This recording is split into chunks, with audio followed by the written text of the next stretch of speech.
فاسألوا أهل الذكر إن كنتم لا تعلمون. Bismillahirrahmanirrahim. Assalamualaikum warahmatullahi wabarakatuh. Alhamdulillahirabbil alamin. Salatu wassalamu ala nabiyina Muhammadin wa ala alihi wa ashabihi wa man tabi'ahum bi ihsanin ila yaumiddin, amma ba'd. Alhamdulillah, kita kembali berkumpul di salah satu dari masjid Allah Subhanahu wa taala untuk saling membahas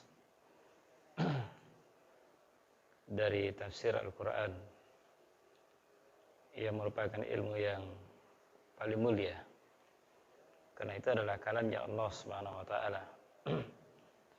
Baik, pada pertemuan sebelumnya pembahasan kita adalah dalam surah An-Naba, di mana sebelumnya disebutkan tentang nikmat Allah Subhanahu wa taala, yaitu waja'alna sirajan wahajan. Kami telah menjadikan as-siraj matahari matahari yang mengeluarkan cahaya, yang mana cahayanya adalah cahaya yang panas.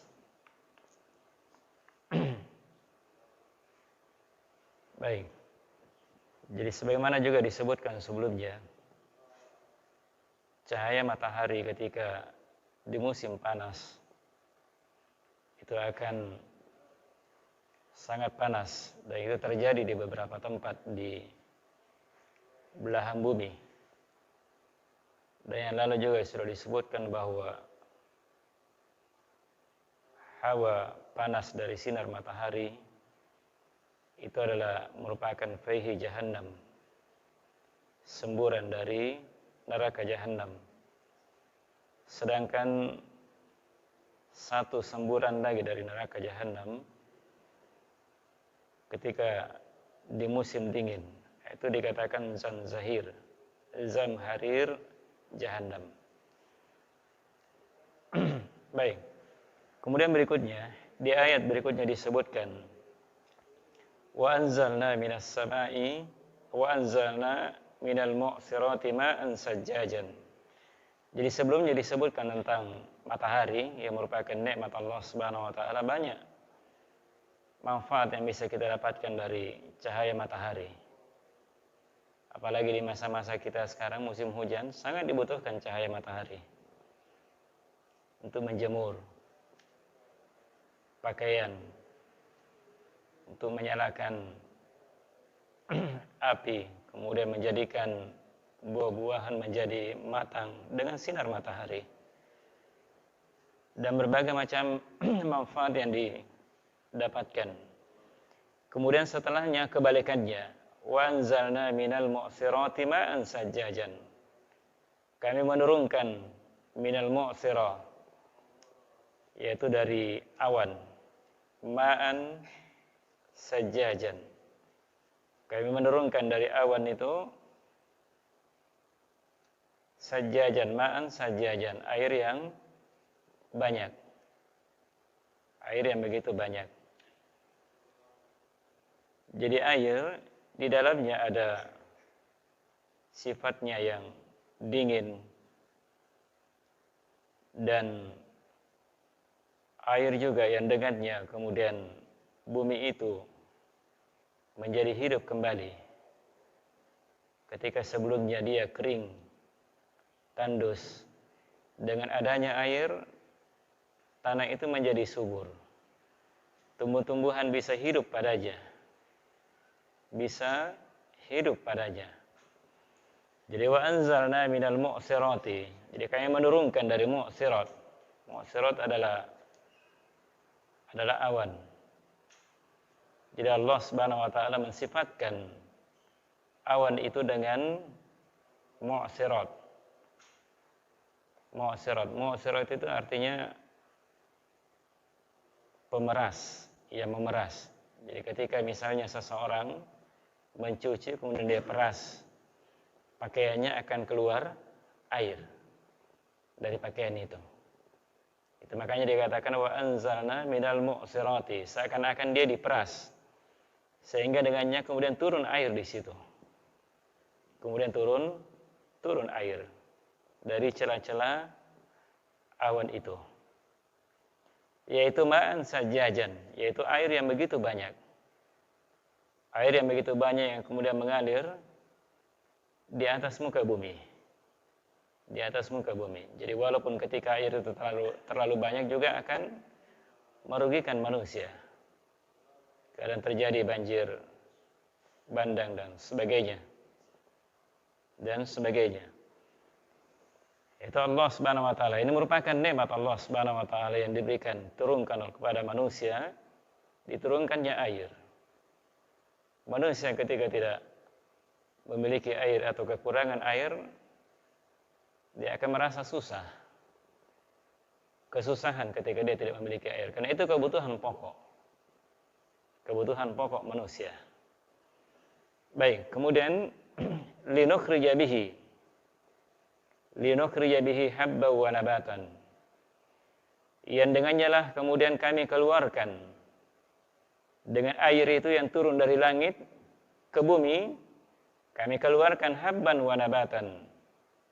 Keluarkan biji-bijian dari dalam bumi. Wa nabatan dan tumbuhan dan segala jenisnya. Segala jenis biji-bijian, tumbuh-tumbuhan tumbuh di muka bumi dengan turunnya air. Dan ini bisa kita saksikan. Apakah itu pohon mangganya, apelnya, jagungnya, padinya dan sebagainya, semuanya turun disebabkan karena semuanya tumbuh disebabkan karena adanya air. Karena adanya air. Yang merupakan nikmat Allah Subhanahu wa taala. Kemudian wa jannatin alfafan. Kemudian dengan air itu pula kami keluarkan atau kami jadikan jannatin. Jannah adalah albasatin, kebun-kebun. Adalah kebun-kebun alfafan, kebun yang tumbuh dengan lebat kemudian menjadi rindang. Menjadi rindang. Itu alfafan. Karena banyaknya dan baiknya dan keindahannya dari pohon-pohon yang ada dan tumbuh-tumbuhan yang ada sehingga dia menutupi bumi itu disebabkan karena pohon yang ada padanya begitu rindan sehingga menutupi bumi. Begitu pula juga adanya kebun-kebun yang begitu hijau dan rindang. Itu juga disebabkan karena adanya air yang berasal dari dalam bumi. Kemudian tumbuh-tumbuhan. Apakah itu berupa korma, berupa anggur dan selain daripada itu, apakah keluar secara langsung atau tidak, atau melalui perantara yang lainnya. Semua itu merupakan nikmat Allah Subhanahu wa taala. Diingatkan Allah Subhanahu wa taala mengingatkan kepada manusia tentang nikmat Allah Subhanahu wa taala yang diturunkan kepadanya. Yang sebenarnya di antara makna atau hikmah dibalik daripada itu adalah agar supaya manusia mensyukuri, memikirkan nikmat itu, agar supaya dengannya kemudian dia mensyukuri nikmat Allah Subhanahu wa taala. Baik, kemudian ayat berikutnya dari lanjutan surah An-Naba, inna yaumal fasli kana miqata yauma yunfakhu fis-suri fatatuna afwajan wa futihatis sama'u fakanat abwaban wa suyyiratil jibalu fakanat saraba inna jahannama kanat mirsada lit-taghina ma'aba labisina fiha ahqaba la yadhuquna fiha bardan wala syaraban illa hamiman wa ghassaqan jazaa'an wifaqa. Baik, Allah Subhanahu wa taala berfirman, "Inna yaumal fasli kana miqatan." Sesungguhnya yaumal fasli adalah hari al-fasl, hari pemisah. Al-fasl itu pemisah. Maka yang dimaksud dengannya hari pemisah adalah hari kiamat. Adalah hari kiamat. Karena pada hari kiamat nanti Allah Subhanahu wa taala memisahkan di antara hamba itu dengan apa yang mereka perselisihkan ketika hidup di dunia. Allah Subhanahu wa taala akan pisahkan, akan jelaskan mana yang hak dan mana yang batil. Yang mana ketika hidup di dunia manusia berselisih. Berselisih tentang apalagi terhadap agamanya. Maka oleh karena itulah, karena perselisihan manusia, maka terjadilah kelompok-kelompok dari kalangan kaum muslimin. Ada yang memahami Al-Quran dan hadis Nabi sallallahu alaihi wasallam seperti ini. Ada yang memahami dari akalnya, yang mendahulukan akalnya dibandingkan dengan Al-Quran dan Sunnah. Di antara manusia juga ada yang memahami Al-Quran dan Sunnah berdasarkan apa yang dibawa oleh Nabi kita Muhammad sallallahu alaihi wasallam, yang diturunkan kepada para sahabatnya, tabi'in dan tabi'ut tabi'in. Dan masih banyak lagi yang lainnya. Masih banyak lagi yang lainnya. Jadi Allah Subhanahu wa taala akan memisahkan nanti pada hari kiamat, akan menjelaskan mana yang hak dan mana yang batil. Maka yang dikatakan yaumal fasli. Sesungguhnya yaumal fasli, hari pemisah antara hak dengan kebatilan, antara kekufuran orang-orang yang kufur dan orang-orang yang beriman akan dipisah pada hari kiamat. Dipisah pada hari kiamat. Bahkan di antara mereka pada hari kiamat nanti akan dikumpulkan manusia yang semisal dengannya. Misalnya orang yang suka memakan harta riba akan dikumpulkan dengan orang-orang yang suka memakan harta riba. Orang yang suka mencuri akan dikumpulkan dengan orang-orang yang suka mencuri. Akan dikelompokkan nanti pada hari kiamat. Itu yaumal fasli. Adalah yaumal fasli. Begitu pula dengan penduduk surga dan penduduk neraka akan dipisahkan pada hari kiamat. Jadi inna yaumal fasli, sesungguhnya hari kiamat itu kana miqatan. Adalah miqatan. Adalah memiliki waktu. Itu ada waktunya untuk diberikan balasan. Diberikan balasan. Ditentukan waktunya dengan waktu yang tertentu yang ditetapkan oleh Allah Subhanahu wa taala. Makanya Allah Subhanahu wa taala berfirman dalam surah Hud, "Wa ma yu'akhiruhu illa li ajalin ma'dud." Dan kami tidak mengakhirkannya kecuali li ajalin ma'dud. Kecuali untuk waktu yang tertentu yang sudah ditetapkan. Yang sudah ditetapkan.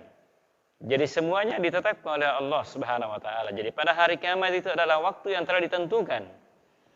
Ditetapkan oleh Allah Subhanahu wa taala. Ditetapkan oleh Allah Subhanahu wa taala. Jadi semuanya telah ditakdirkan oleh Allah Subhanahu wa taala. Inna kulla syai'in khalaqnahu biqadarin. Sesungguhnya segala sesuatu kami telah ciptakan dengan qadarnya, dengan takdirnya, dengan kadarnya, yang telah ditentukan oleh Allah Subhanahu wa taala. Maka oleh karena itulah, bagaimana sangkaan kalian terhadap sesuatu yang sudah ditentukan waktunya, ajalnya sudah ditetapkan, sedangkan engkau melihat ajal itu, engkau mengetahui ajal itu, dan itu pasti akan datang. Bagaimana hari itu berlalu begitu dengan cepat. Dari satu hari kemudian hari berikutnya sampai manusia itu berakhir kepada tempatnya. Itu akan menghadap kepada Allah Subhanahu wa taala. Jadi kalau kita memperhatikan kehidupan kita, itu tidak terasa. Seakan-akan kemarin kita masih kecil, sekarang sudah besar, sudah dewasa, sudah tua. Seakan-akan tidak terasa waktu itu. Tidak terasa waktu itu. Begitupun dunia. Seluruhnya akan berjalan dari satu hari ke hari berikutnya sampai datangnya hari kiamat. Al-yaumul akhir, hari yang akhir, hari yang terakhir. Tidak ada lagi hari setelahnya. Tidak ada lagi hari setelahnya. Semuanya ditentukan oleh Allah Subhanahu wa taala. Jadi inna yaumal fasli kana miqatan. Sesungguhnya hari kiamat itu adalah miqatan, sudah ditetapkan waktunya. Semuanya akan menuju ke sana. Menghadap kepada Allah Subhanahu wa taala dan akan mempertanggungjawabkan perbuatannya ketika hidup di dunia. Kemudian berikutnya, yauma yunfakhu fis-suri fatatuna afwajan. Yauma yunfakhu fis-suri fatatuna afwajan. Jadi hari tak kala yunfakhu, ditiup, fis-suri, trompet itu fatatuna afwajan. Kemudian kalian datang afwajan, berkelompok-kelompok. Berkelompok-kelompok. Maka yang meniup di situ adalah diwakilkan. Allah Subhanahu wa taala mewakilkan kepada malaikat Israfil untuk meniup trompet itu. Ditiupan trompet oleh malaikat Israfil itu terjadi 2 kali. Adalah 2 kali. Yang pertama adalah yazza'un nas. Jadi ketika manusia sudah panik, kemudian mereka pun yus'akuna fayamutun. Mereka pun pingsan, kemudian setelah itu mereka pun mati. Ini tiupan yang pertama. Kemudian yang kedua, yub'atsuna min kuburihim wa ta'udu ilaihim arwahuhum. Tiupan yang kedua adalah kemudian mereka dibangkitkan dari kuburnya.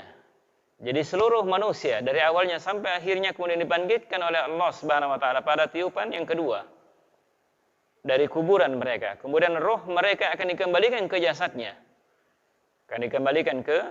jasadnya. Maka oleh karena itulah Allah Subhanahu wa taala katakan yauma yunfakhu fis-suri fatatuna afwajan.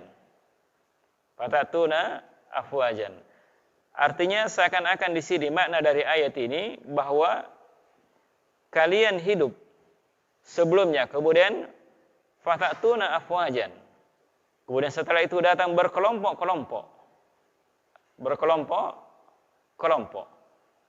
Jadi kelompok-kelompok ini wallahu alam kata Syekh Ibnu Utsaimin itu bihasabil umam. Kelompok-kelompok umat pada waktu itu ketika dibangkitkan datang berkelompok-kelompok sesuai dengan umat pada waktu itu. Jadi setiap umat akan dipanggil ila kitabiha, kepada kitab mereka. Jadi muslim akan dipanggil oleh kitabnya Al-Quran. Liyuhasaba alaihi, kemudian untuk dihisab. Akan dihisab. Maka kemudian manusia pun datang dalam keadaan berkelompok. Fi hadzal mauqif, yaitu di padang mahsyar yang sangat luas.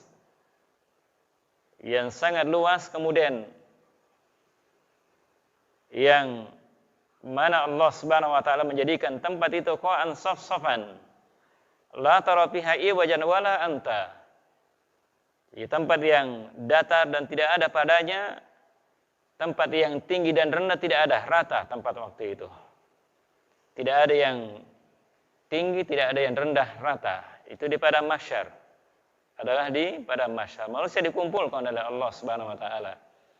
Jadi Allah Subhanahu wa taala dengan ayat ini mengingatkan kepada manusia bahwa mereka akan dikembalikan kepada penciptanya, kepada Allah Subhanahu wa taala untuk dihisab, untuk diberikan balasan terhadap amalan mereka ketika hidup di dunia. Oleh karena itulah harusnya manusia memikirkan apa yang akan dia bawa menghadap kepada Allah Subhanahu wa taala. Bagaimana pertanggungjawaban dia di hadapan Allah Subhanahu wa taala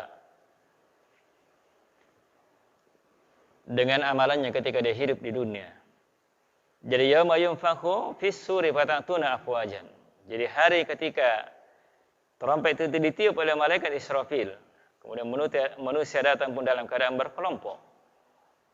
Kemudian futihatis sama'u fakanat abwaban. Kemudian langit pun kemudian futihat, dibuka. Dibuka mungkin. Fatakunu abwaban. Kemudian malaikat pun memiliki pintu. Ketika dibuka, terbuka pintu-pintunya. Yang mana manusia menyaksikannya, malah menyaksikan langit itu.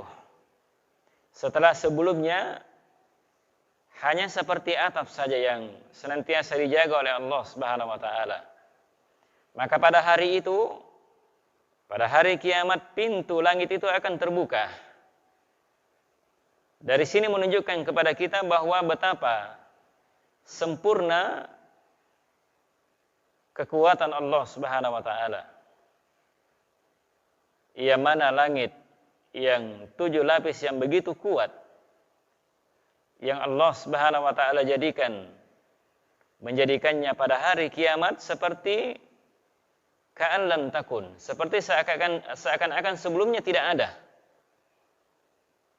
Yang kemudian menjadi terbuka menjadi pintu. Terdapat pintu padanya. Terdapat pintu padanya. Jadi wa futihadis sama'u fakanat abwaban. Maka dia pun menjadi pintu terbuka padanya. Terdapat pintu pada hari kiamat nanti.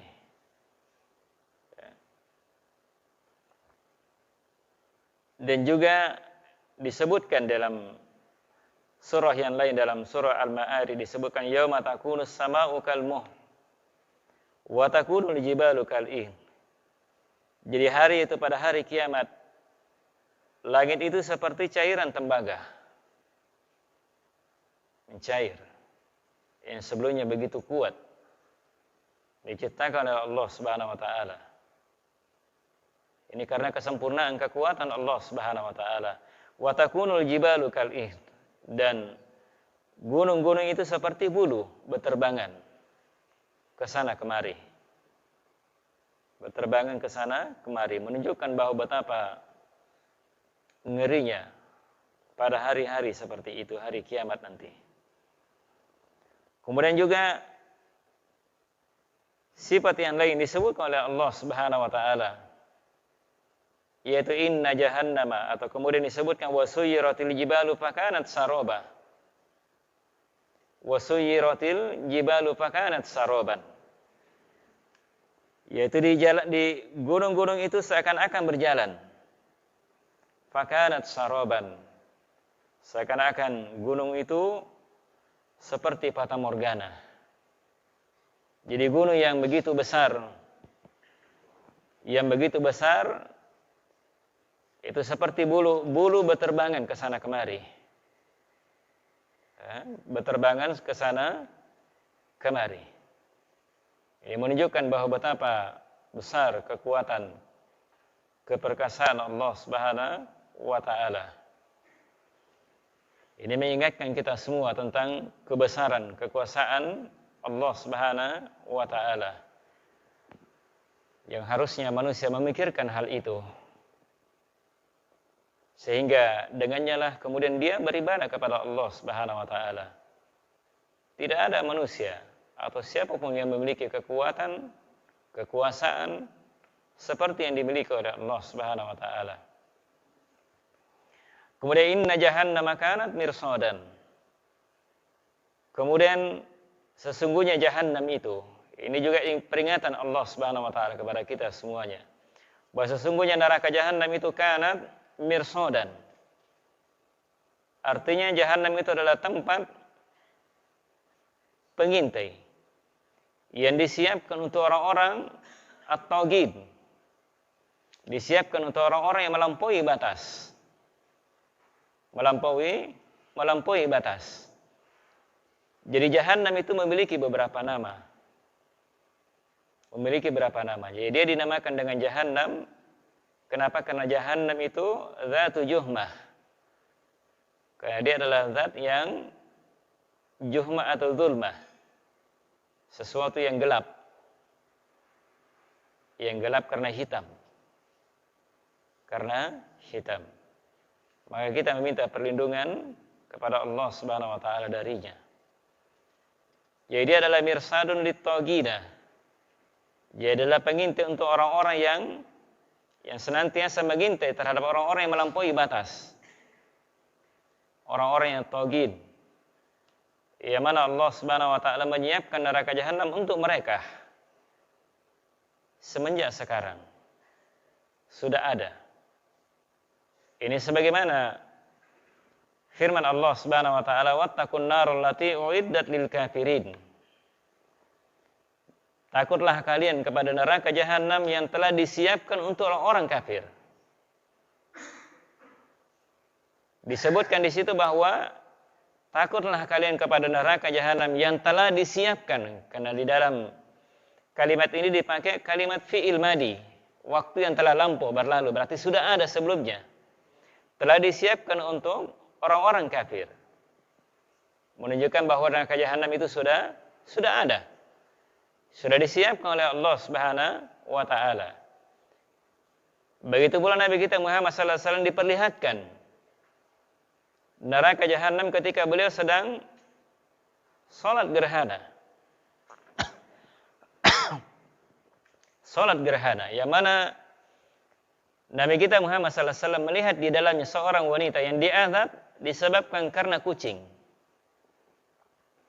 Disebabkan karena kucing yang dia menahan. Kucing itu atau dia mengurung.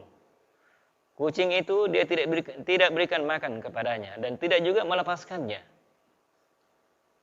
Tidak juga melepaskannya agar supaya kucing itu bisa makan. Ini menunjukkan berarti bahwa neraka Jahannam sudah ada.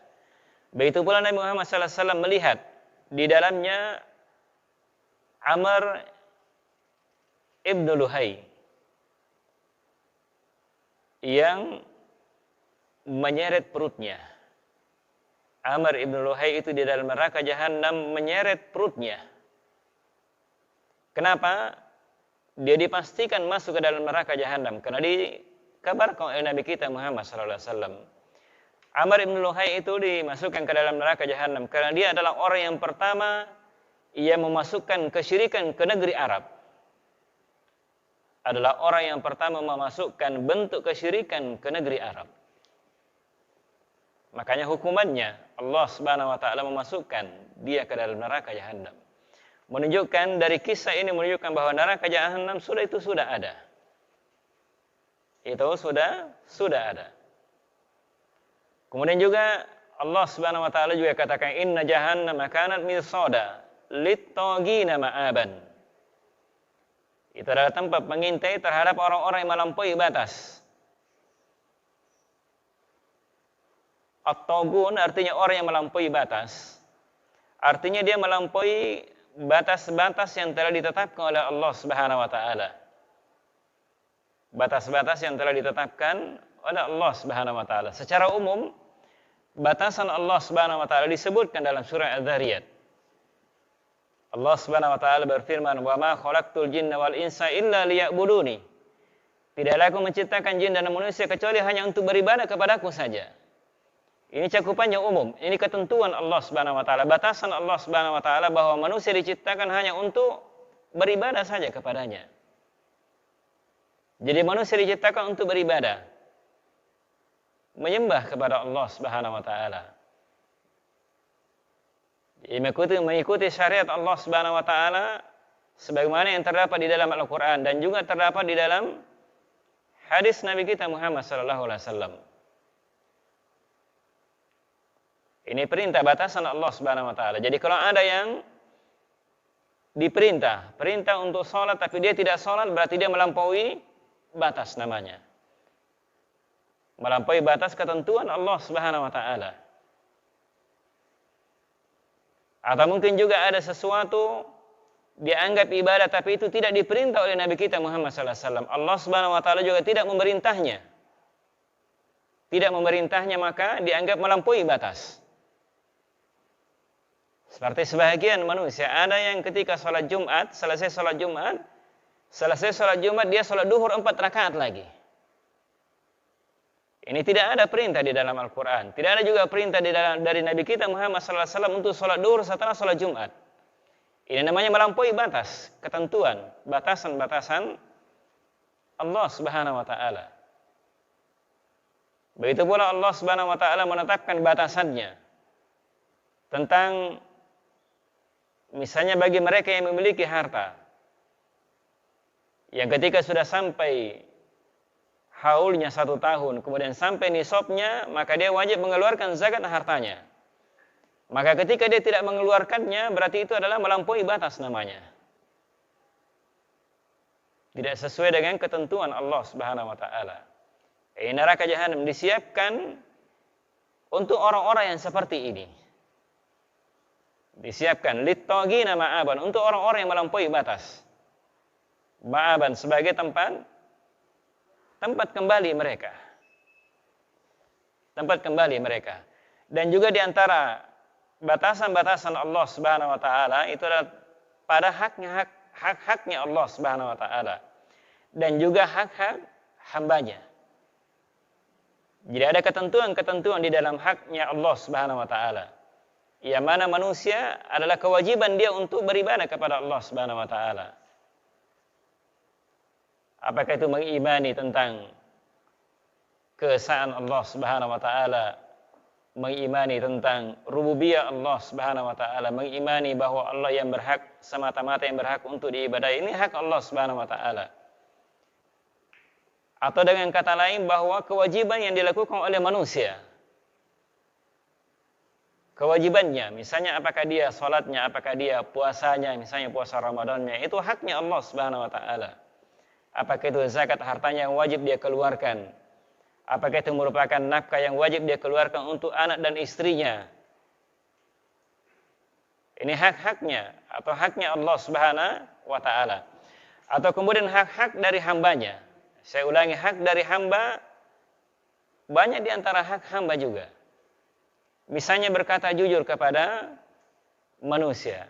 Atau ketika dia menjual barang, misalnya dia timbang dengan timbangan yang jujur kepada saudaranya. Atau tidak menipu saudaranya di dalam perdagangannya dan sebagainya.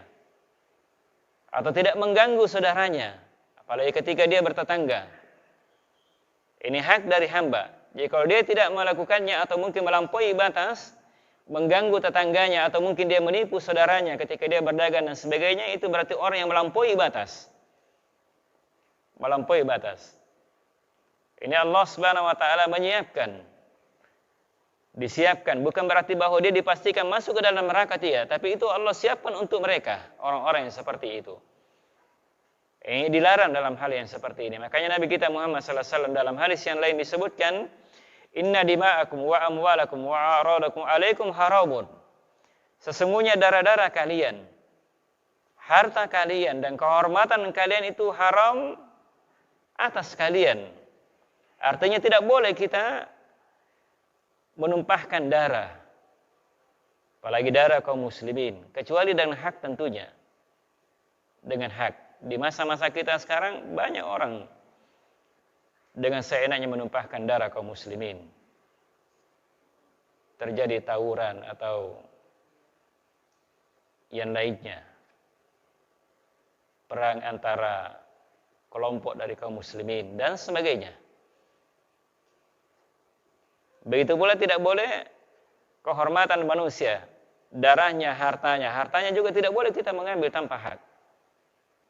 Apakah itu dengan merampoknya atau mencurinya, atau dengan korupsinya dan sebagainya, itu masuk di dalamnya. Begitu pula kehormatan manusia, tidak boleh kita melampaui batas terhadap kehormatan manusia. Apakah dengan menggibainya, atau berdusta kepadanya, atau namimah, mengadu domba dan sebagainya. Ini namanya melampaui batas terhadap kehormatan saudara kita kaum muslimin, terhadap kaum muslimin. Maka oleh karena itulah ini disiapkan oleh Allah Subhanahu wa taala, lit-taghina ma'aban. Ma'aban adalah tempat kembali. Tempat kembalinya di situ. Inna jahannama kanat mirsadan lit-taghina ma'aban. Ya, tempat kembalinya adalah neraka jahanam. Ni'mal abadu innahu awwab. Maka oleh karena itu dikatakan bahwa hamba yang paling baiknya adalah mereka awwabun, orang-orang yang awwab, orang-orang yang senantiasa rujuk kembali atau bertobat kepada Allah Subhanahu wa taala dan Rasulnya. Rujuk dari perbuatan dosa yang dia lakukan.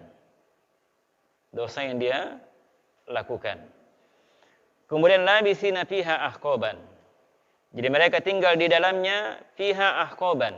Ini peringatan Allah Subhanahu wa taala kepada kita semuanya. Jadi mereka tinggal di dalamnya, di dalam neraka jahanam. Bagi mereka orang-orang yang melampaui batas, orang-orang yang berbuat kezaliman, labisina fiha ahqaban. Mereka tinggal di dalamnya ahqaban.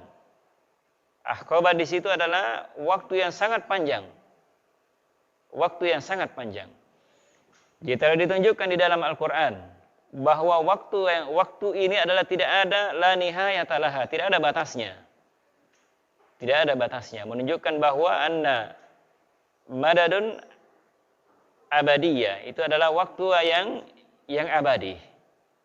Ini telah dijelaskan di dalam ayat-ayat Al-Qur'an bahwa mereka yang masuk ke dalam neraka jahanam, kemudian mereka kufur atau berbuat kesyirikan atau kufur kepada Allah Subhanahu wa taala, maka mereka labisina fiha ahqaban, tinggal di dalamnya untuk waktu yang tidak ada batasnya. Tidak ada batasnya. Maka oleh karena itulah juga disebutkan di dalam Al-Qur'an, innal ladzina kafaru wa dzalamu lam yakunillahu liyaghfira lahum wa la liyahdiyahum tariqan illa tariqa jahannam khalidina fiha abadan wa kana dzalika 'ala Allahi yasiran.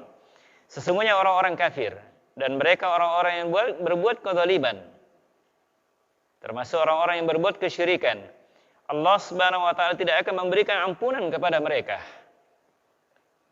Lam yakunillahu liyaghfira lahum wa la liyahdiyahum tariqan, dan Allah Subhanahu wa taala tidak akan memberikan petunjuk kepada mereka. Kecuali tidak akan memberikan petunjuk kepada sebuah jalan kecuali jalan menuju neraka jahanam, khalidina fiha abadan. Mereka kekal di dalamnya, wa kana dzalika 'ala Allahi yasira. Dan itu sangat mudah bagi Allah Subhanahu wa taala. Ini menunjukkan bahwa mereka kekal di dalamnya orang-orang kafir dan orang-orang yang menyekutukan Allah Subhanahu wa taala. Kezaliman dalam makna kesyirikan, yang tidak bertobat kepada Allah Subhanahu wa taala sampai dia meninggal. Ini ancamannya dari Allah Subhanahu wa taala. Begitu pula ayat lain disebutkan bahwa innallaha la'anal kafirina wa 'adda lahum sa'iran khalidina fiha abadan la yajiduna waliyan wala nasiran. Sesungguhnya Allah Subhanahu wa taala melaknat orang-orang kafir, dan Allah Subhanahu wa taala menyiapkan untuk mereka neraka jahanam. Khalidina fiha abadan, mereka kekal di dalamnya. La yajiduna waliyan wala nasiran. Mereka tidak akan mendapatkan bantuan dan tidak akan mendapatkan pertolongan. Menunjukkan bahwa mereka, karena mereka kekal di dalamnya, menunjukkan bahwa neraka jahanam itu adalah makhluk Allah Subhanahu wa taala yang dikekalkan. Begitu pula manusia yang tinggal di dalamnya, yang masuk ke dalamnya itu dikekalkan oleh Allah Subhanahu wa taala. Walaupun itu adalah makhluk Allah Subhanahu wa taala. Walaupun itu makhluk Allah Subhanahu wa taala. Baik, ini adalah peringatan dari Allah Subhanahu wa taala kepada kita semuanya agar supaya kita berhati-hati, agar supaya kita mempersiapkan diri kita atau bertobat kepada Allah Subhanahu wa taala kalau kita terjatuh di dalam perbuatan dosa dan maksiat, dan mempersiapkan diri kita menghadap kepada Allah Subhanahu wa taala dengan amalan-amalan yang banyak. Dan jangan pernah kita merasa bahwa amalan kebaikan yang saya lakukan itu sudah banyak. Ketika ada orang merasa dirinya amalan yang dilakukan sudah banyak, maka dia tidak akan bersemangat untuk melakukan amalan kebaikan yang begitu banyak. Tapi ketika dia merasa dirinya kurang, maka dia akan terus bersemangat melakukan kebaikan. Kebaikan demi kebaikan yang akan dia bawa menghadap kepada Allah Subhanahu wa taala. Karena itulah yang akan dia bawa menghadap kepada Allah Subhanahu wa taala. Baik, mungkin itu yang bisa saya sampaikan. Mudah-mudahan ada manfaatnya. Lebih dan kurangnya dimaafkan. Subhanakallahumma wa bihamdika, asyhadu an la ilaha illa anta, astaghfiruka wa atubu ilaik. Assalamualaikum warahmatullahi wabarakatuh.